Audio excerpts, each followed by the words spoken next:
Everyone, I'd now like to introduce our next speaker, Mr. Csaba Kőrösi, and I'm sure I've mangled the pronunciation, so I apologize. He is the Ambassador of Hungary to the United Nations.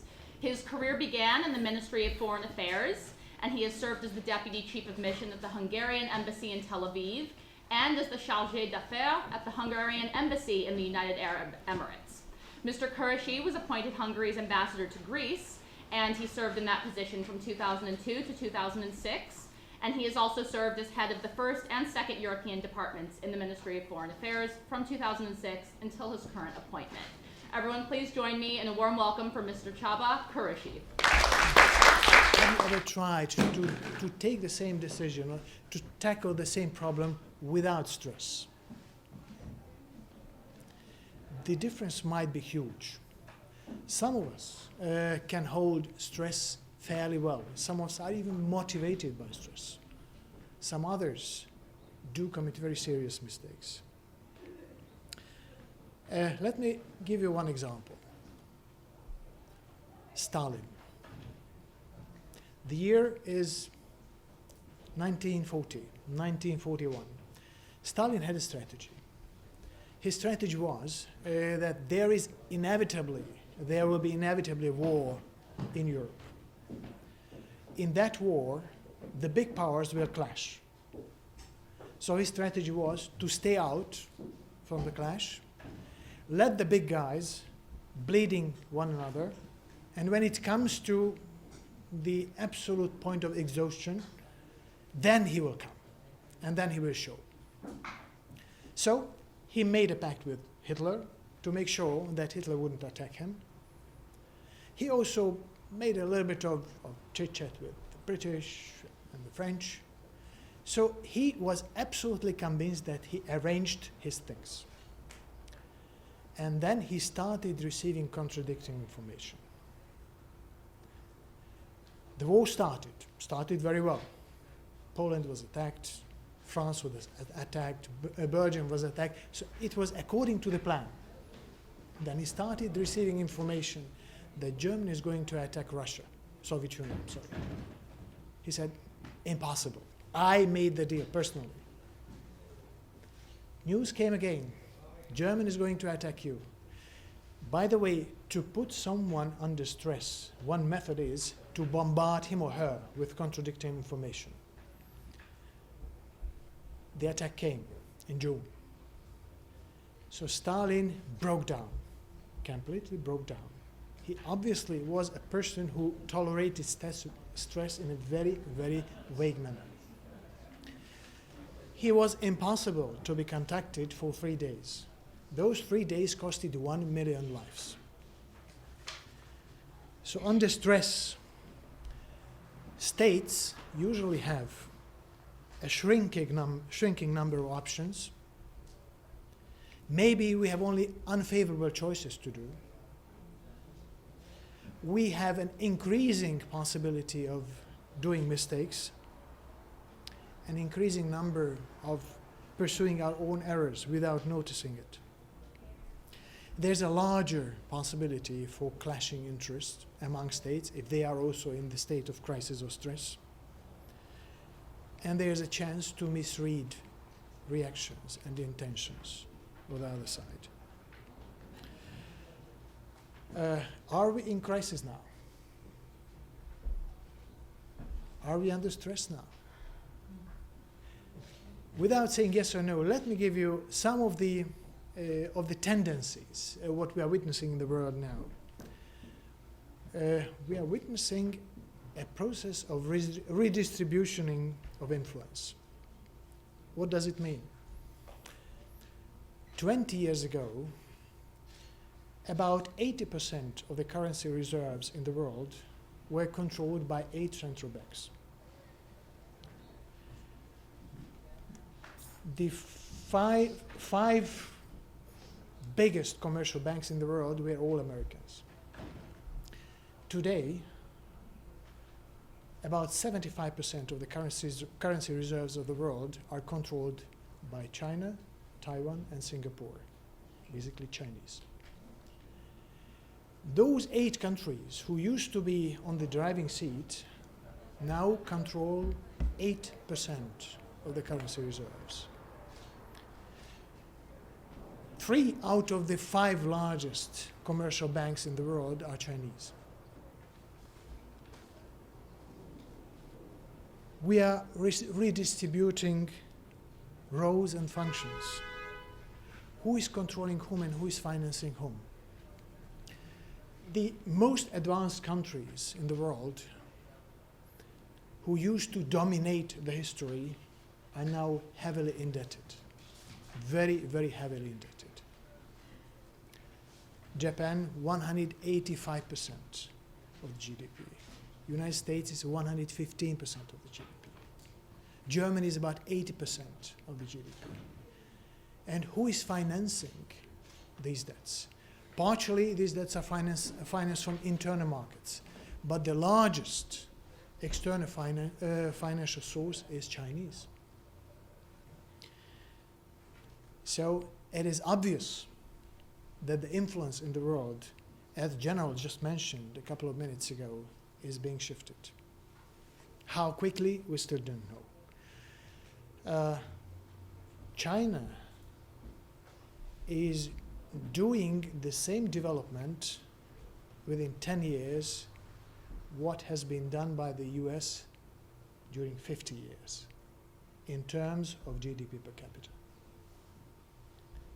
There are some countries on the fast lane of development, as I mentioned, China, India, Turkey, Brazil, even some African countries. Africa, whom we used to somehow look with the eyes of a potential source of crisis, in a way it still is, but the average development of Africa is 5 to 6% a year. The most developed countries are struggling to have a positive growth. We still have the technological edge in the Western countries, but the gap is being closed.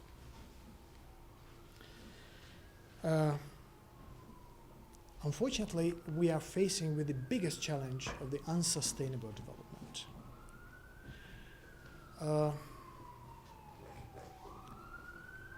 The first speaker was slightly mentioning that the world and the UN and all the nations are getting prepared for the Rio +20 conference, which is, we call it the conference of sustainable development. What is the problem with the sustainability and unsustainability? Sustainable development means basically 3 things. First, your development from the point of view of environment is sustainable. It means that we don't consume more natural capital that the earth is providing us than can be reproduced. The bad news is since 1979, we consume more of the natural capital than being reproduced. It is obvious that the slope is going to nowhere. The second is social sustainability. There's a huge chain of countries in the world where the societies are very, very fragile, whose leaders and actors feel that if things don't change in the world, they will not be able to provide a decent living for their nations, and they can break down almost at any moment. And last but not least, sustainable economy. We call it green economy, although it's a very controversial term. The green economy is supposed to cater for the first 2.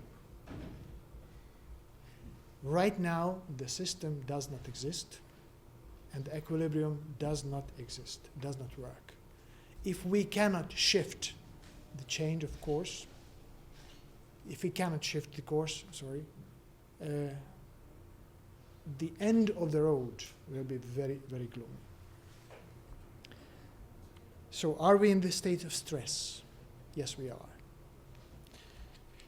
In political dimensions, there's also a very, very big and rapid change. 20 years ago, even 15 years ago, 10 years ago, there was still a multipolar world, mostly dominated by one power. today, it is not the unipolar world any longer. It is a much, much more complex. It's a multipolar world, but not similar to the one of 20, 25 years ago. We have a deep rift within the nations. The rift is between the developed and the so-called developing countries. You can witness it when you are and when you were in the United Nations, where on one hand, there's a very strong conviction among many of the developing countries that developed nations are not trustworthy. They promised a lot, they deliver very little. Their agendas are dangerous for us developing countries. And the only thing we should talk about how much more money should be transferred and technology should be transferred from the richer part of the world to the poorer ones. On the other hand, developed countries have a similar difficulty to understand the other side, and the rift is sometimes so ideological, so deep, that reminds me the Cold War type of rift between the two parts of the world. Yes, we are in a significant shift of balance of power, which happened already many times in history. But how did it happen? In the last 1500 years, when there was a huge shift of power, it always happened through war. It never ever happened that there was a major shift of power, of balance of power, without war. Now this is the task, among others, of the United Nations and us who are sitting in the United Nations, to see it through without war and to make sure that despite the rapid changes, there should be a stable structure of rules and a reliable system, as reliable as possible. How countries react in crisis time? Because the present crisis is influencing all of us. Some of us deeper, some others in a different way. Again, let me come back to the beginning of the parallel between the personal relationship and relationship between states. When you feel that you are under stress, when you feel that someone else is after you, what is your first reaction? Self-defense. That's how countries react in time of crisis. This is immediately the first reaction. When we enter the area of insecurity as states, it is instinctively, each and every state tries to counterbalance insecurity and tries to get hold of islands of security. Try somehow to counterbalance those factors which are imposing this insecurity on us. We are all trying to search a new equilibrium. If the old one is gone, what is the new equilibrium? But while searching for the new equilibrium, we try to find and identify some well-established facts, procedures, and values. What about if a major transition started in a society or in a certain part of the world? That's a really big crisis. But that's happening. Right now, that is happening. On one hand, the people are searching for a vision of the future, and at the same time, they are very anxious to look back. What are our anchors? Where are the values? Where we are, who we are? These are usually the questions during the big upheavals. Let's take some lessons from two cases. Iran, 1979. The Iranian Revolution was mentioned already. What, from this point of view, is the reading of the Iranian Islamic Revolution? it was the regime of the Shah was a modernization experiment, which failed. There was a promise that through the oil incomes, we shall catapult the society to the 21st century and to make it equal to the richest nations of the world, the most developed nations of the world, and most influential nations of the world.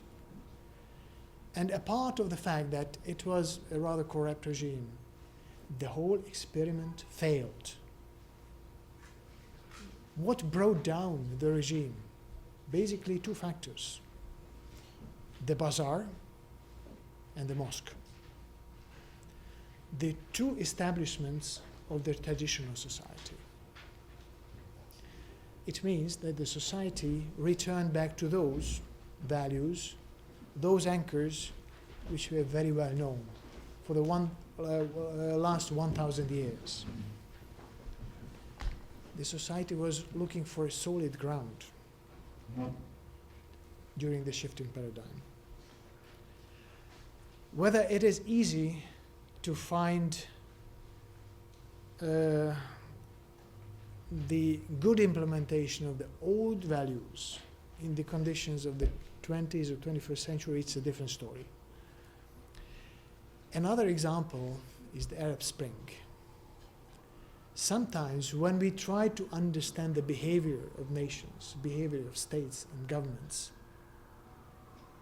we usually rely on our axioms. Usually we rely on our old convictions. But in this case, most of the axioms should be thrown away. What happened in many of the revolting Arab societies? We used to understand the options many years ago in front of the Arab societies. Either you have a dictatorship or you have a fundamentalist option. The revolution of Tunisia, Egypt, Libya were basically not between these options. We used to understand revolutions that you need to have a good organization, a good institutional background, you need to have an ideology, you need to have leaders who are leading the revolution, and you need to have a lot of poor people who will not be able to carry on with their lives on the same way. What happened in the Arab Spring? You didn't have parties, you didn't have leaders, you didn't have ideology. It is an absolutely new type of revolution, which never happened before.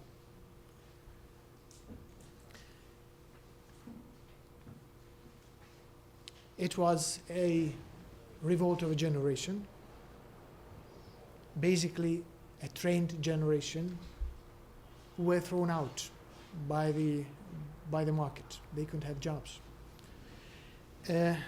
It was a generation that felt very desperate.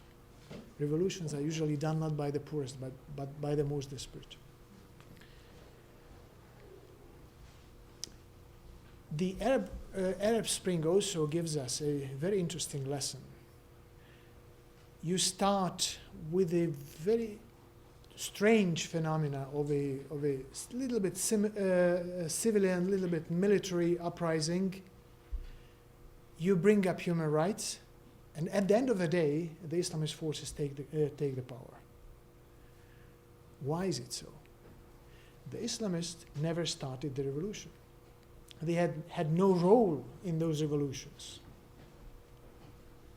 But when it comes to take the final decisions, it will make a difference who has a structure and who has an organizational power. And there's one more element, and this is the subject of today. A society in an upheaval is looking for trusted values. Those societies live through the last 1,500 years through a set of values which you may discuss how nice you would like to have in your own country, but they They were embedded. They are trusted in a way. One more issue to be raised: political identities or identities, which is motivating our political decision making. Identities are very, very important factors for policy making, even if we don't acknowledge that. And identities have a structure. In some countries, very, very sophisticated structure, many, many layers. Some other countries, less layers. Bonds of loyalty are different in different countries, and we have to understand that it is coming from the culture, and it makes a difference. What is your background? Let me give you some of the types of bonds people are connected by. Some of them might be familiar to yours, some others not. Loyalty to family, loyalty to a clan, loyalty to a tribe, loyalty to a party, loyalty to a denomination of a religion, not a whole religion, a denomination of a religion. Loyalty to an ethnic group, loyalty to a nationality, loyalty to a race, or loyalty to a larger alliance, maybe loyalty to a group of countries. In some countries, all these loyalties work parallelly. Some of them take the most prominent role, some others don't play a prominent role at a certain point of time. Let me give you an example. When you talk to a Christian Arab Palestinian who lives in Israel, ask him or her who you are. The answer will not be simple. They are strangers in the eyes of the Muslim Arabs. They are Arabs in the eyes of Jews. The most probable answer, what you get, what I got from them many times, we are Christians. And ask them, okay, I'm not asking your religion, your identity. The answer is, yes, I am Christian. You are Hungarian, you are American, I am Christian. If you talk to a Libyan, or if you, even better, have the chance to observe a conversation of two Libyans, they meet, they never met before, let's suppose, they meet, what they spend the first 2-3 minutes of their conversation on. They identify one another in a very polite way. Who are you? Who are your parents? What part of the country are you from? Do you know this one? Are you related to that one? I'm related to that one. If there are bonds between us, then it's much easier to form an alliance. This is the typical phenomena of a tribal society today, and it was a typical phenomena of European societies 1,000 years ago.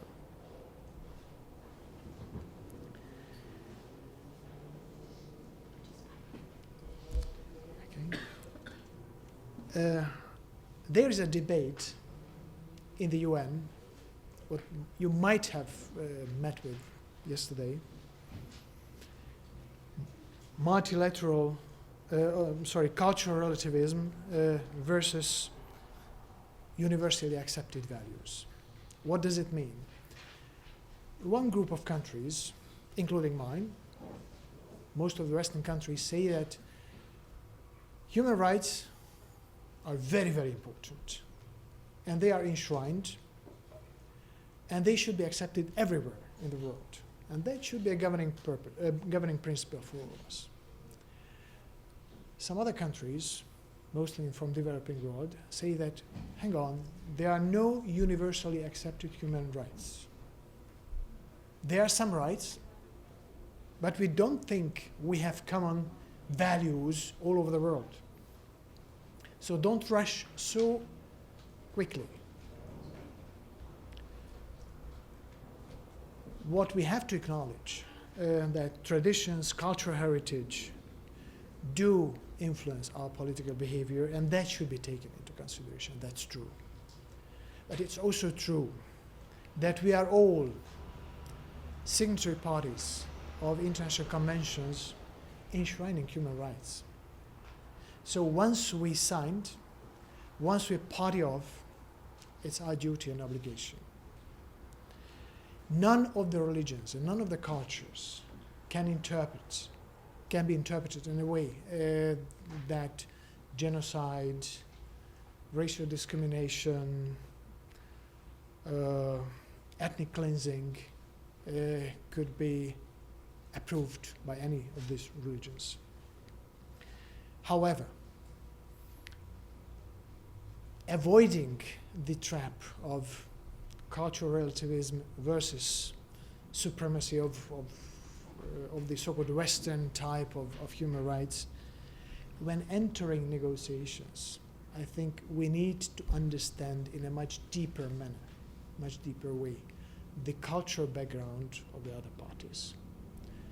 If we just acknowledge that we have the right to be different, it's not enough. Then we are doomed to failure. If we understand the motivation of the other party, even if we don't agree with that, if we understand the motivations, we have a much better chance to come to a yes. And last but not least, during negotiations and during ironing out something common for all of us, identities are very, very important. Never try making a deal which is aiming at breaking the identity of your partner. A broken identity can never be a guarantee for a lasting peace. Actually, it's a seed for a future conflict. Thank you very much.